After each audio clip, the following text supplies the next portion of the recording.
Clean neighborhoods, safe neighborhoods with excellent schools. Clean neighborhoods, safe neighborhoods with excellent schools. I'm hoping that as I continue to do these shows, somebody's going to watch this stuff and we're going to get this done.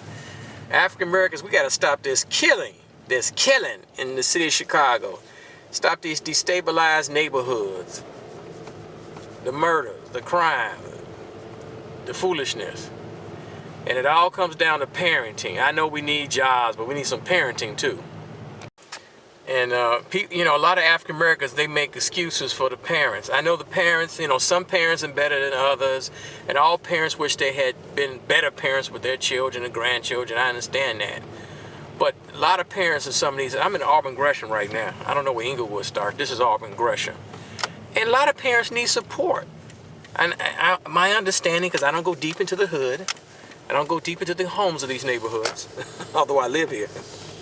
I stay in the house. I'm basically a loner, people. I'm a loner. I want to be left alone. I just do my little public access show and leave me alone. If you call me, you catch me in a good day, in a good mood, I will talk to you. If you call me, I will talk to you. I do run my mouth on the phone, although I'm kind of a loner. And so look at that. You see that? I can't know if you can see the light. The police light. There it is. The blue light, special light. And so, clean neighborhoods, safe neighborhoods with excellent schools. Clean neighborhoods, safe neighborhoods with excellent schools. This is what it's all about. And the mothers, I understand the mothers and grandmothers are hurt. A lot of them, not all of them. Not all low-income African-American women need help raising their children. I understand that. But some do. They're hurt. All right, this is St. Sabina over here. St. Sabina. Let me go in the front of St. Sabina. I got to drive around over here on Troop. Maybe I drive around. I should just pan back. I don't know. I got to drive around on Troop over here. 79th and Troop to see St. Sabina. That's where the great Father Michael Pfleger is at, if you will. St. Sabina. Clean neighborhoods, safe neighborhoods with excellent schools. It comes down to families. It really comes down to resources. Salim Wakil from WVON Radio always talks about that the African American community needs a Marshall Plan to marshal some money to help us with our issues. And just really the low-income African American neighborhoods, because we here in the hood have been abandoned. We are part of the abandoned class of African Americans. We've been abandoned. Let me go to the alley here. We've been abandoned. Let me go through this alley. So I got that term from Eugene Robinson from the Washington Post. He says the low-income African Americans. I'm paraphrasing what he's saying. We're part of the abandoned class of African Americans. Here's the church. That's St. Sabina. Let me back. There you go. St. Sabina. Reverend Michael Pfleger, Pastor Reverend Michael Pfleger. St. Sabina. The famed St. Sabina. Now, Reverend Michael Pfleger is a white guy who's one of our strongest black voices in the African American community. Ain't that wild? And of course, the St. Sabina School has a St. Sabina Church. See, the Catholic Church, they smart. They got, the church, the school, the hospitals, and the cemeteries. They got, from cradle to grave. They got it locked up. The Catholic Church. So I was saying that Reverend Michael Pfleger is one of our strongest black voices, although he's a white guy. He's one of our strongest black voices here, African American voices here in the city of Chicago, because most of the black preachers, not all, but most of them are big pimping preachers, and they just out for the money. And here we are. Because it's the church, Elijah Muhammad said, the most honorable Elijah Muhammad said years ago, that if we can just get the Christian church, meaning to do what they're supposed to do, our job will be done overnight. I think this is a dead end here. Let me turn around. All right, made that wrong turn. Now I'm back on Racine. I don't know, 76th, 75th and Racine. So we rolling through here. So I was saying, Eugene Robinson from the Washington Post said we African Americans in places like Auburn Gresham here in the South Side of Chicago, we're part of the abandoned class. meaning that we have been abandoned by the upper class African Americans, the elite African Americans, the middle class African Americans, the black bourgeoisie. We've been abandoned for good reasons, and here we is. Here we is. So that's what the problem is. Especially, I don't know about your neighborhood in Chicago. That's how we've been abandoned in Chicago by all the other African Americans. So we've been abandoned by all the other African Americans. So here we are. So it's going to take somebody else. It's going to take human beings with more money, more wisdom, more knowledge. That's going to help us in the hood solve this problem. Those of us in the hood don't have the intellect and the wisdom and knowledge to solve these issues. And it really comes down to parenting. Parenting. Folks make excuses. They don't want to hear about it. It's about parenting, people. Parenting. You have better parents, better schools. Better parents, better students, better schools. This is very basic. This is not hard, people. But if the foundation is parents, better parents demand more from themselves, from their children, their grandchildren, demand more from the teachers and the schools and the principals. And here we are. We have a better neighborhood. Now, I'm rolling through, y'all. You see the police way down there. See the police? The police way down there. They must have stopped somebody at a traffic stop. So I don't know where Inglewood starts and Auburn Gresham ends. I should have got you to the borders. I think it's 71st Street, 72nd Street in Loomis. Kiddies are going to school. Yeah, the police must. Let me pull back here. The police must have pulled somebody over. Oh, I can't get the focus right. All right, don't worry about it. That's the police. Yeah, the kiddies are going to school. I didn't want to show the school and show the kids, and get permission to do that. But I forgot what school that is on 71st, and I should know the name. I used to know the name. The school on 71st and Loomis. But the point is that most of the kiddies in the public schools in Chicago, only 12% are college ready. Only 8% actually complete their college education in their early 20s. That's the reality. That's the raw reality, people. Man, I don't even know what street I'm on. I'm just rolling.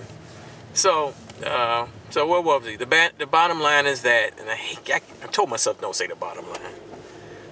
Clean neighborhoods, safe neighborhoods with excellent schools. It really comes down to parenting. The foundation is very basic. We have to tell our little girls and little boys, teenagers especially, if you will, teenagers, to delay having children. Please delay having children. Wait until you're older, 25 or 30, before you have these kids. First thing. Okay, if the kids show up early at 15 and 20, then we need some early childhood development. Early childhood development. That's what we need, okay? And after we get the early childhood development out the way, then every child should read at grade level.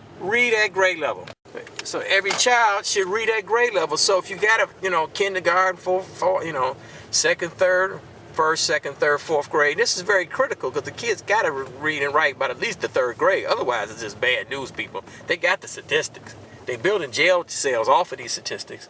So you have to read at grade level. It's like paramount. It's like duh. So, your little boy and little girls going to grammar school, they have to read at grade level. If they're not reading at grade level, get them help. Ask the teacher, ask the principal, somebody. So the onus is on the mom and grandmama because they have the men have abandoned their children for a lot of different reasons, and it's complex. But mama, grandmama, make sure your son and your grandson reads at grade level. Your little girls read at grade level.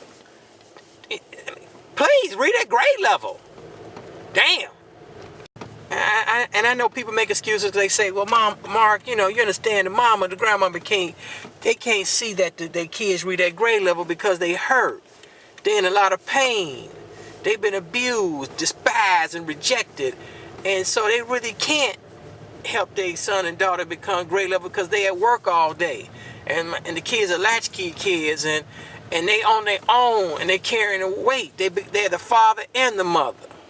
They say, Mark, you got to be compassionate. You got to understand the black woman is up against so much. They're up against so much. Well, that's why you tell little girls not to have the babies, because you're going to be by yourself more than likely. 70% of all black women are single. Over 70% of black kids are born out of wedlock. And it's going to be that way for a while, because it's going to be that way for a while. We got to deal with it. Here's a school over here. I ain't never seen this school in my life. Philip A. Randolph School. Now, Philip Randolph was, the Union dude, right? So I should know my black history. I'm taping this during Black History Month. So Philip A. Randolph was the Union dude. I think he was the poster Union dude, right? But he worked with Dr. King and all that kind of stuff. Man, I should know my history. Philip A. Randolph School. Okay, let me go around. Most of the public schools in the city of Chicago, in the African American community, about maybe roughly half the students are doing pretty good, and the other half are struggling. On the average school, some is maybe 30% are doing well. Some schools, 60-70% of the students are doing well. So that's the public schools. But they're I don't know about this school, but there's kids in these public schools. Maybe this one, Philip A. Randolph on the South Side, that are struggling, who need some help. So it's about clean neighborhoods, safe neighborhoods, and excellent schools. It's about helping these low-income African-American mothers and grandmothers, because the fathers have abandoned their children for a lot of different reasons, to help them raise their children so they can read at grade level. Raise mannerable children who read at grade level. Raise mannerable children who read at grade level. I'm on Damon Avenue. I told y'all this years ago. When I was a kid, Damon, this was all white, all day and all night. But the European Americans on Damon Avenue here, this is like 77th and Damon. 77th and Damon, there's 79th and Damon. They all gone. I remember it was white when I was a kid. White. And some people say, well, Mark, the Latinos going to move us out of Chicago. Well, they're going to move some of us out of Chicago. Big freaking deal. That's a whole nother story I've talked about before. There's always demographic shifts. And that goes back why we have crime in Chicago, because so many people, stable people, left Chicago. So we have a lot of destabilization in these neighborhoods. And the good people in some of these homes, they stay in the house like me. They say, man, I don't want to get in the mix. I don't want to get into the rigmarole and the riffraff. But most of the residents in the African American community are good people. Most of us do the best we can with the children we have. We really do. And Mayor Rahm Emanuel was famous for saying that 25% of the kids in the public schools, the students in the public schools, won't amount to anything. That's harsh. And 25% is a high number, but I understand what he's saying. Because we don't have the resources to catch everybody so they won't fall through the cracks. The kids gonna fall, and it's not necessary. That's why I'm begging people to really hold on. I'm begging people on these TV shows to people should join an organization that's mentoring and tutoring young boys, mentoring and tutoring young African American boys. Minister Farrakhan said something like that at the Million Man March. That was like 20 years ago, whenever it was in the 90s. He said, go back home and join an organization that's improving the community. So all these black folks, we had these killings in Chicago. Everybody moaned and bellyache for a couple of weeks, and they go back to doing what they've been doing. But I challenge people, what organization that you are supporting monetarily,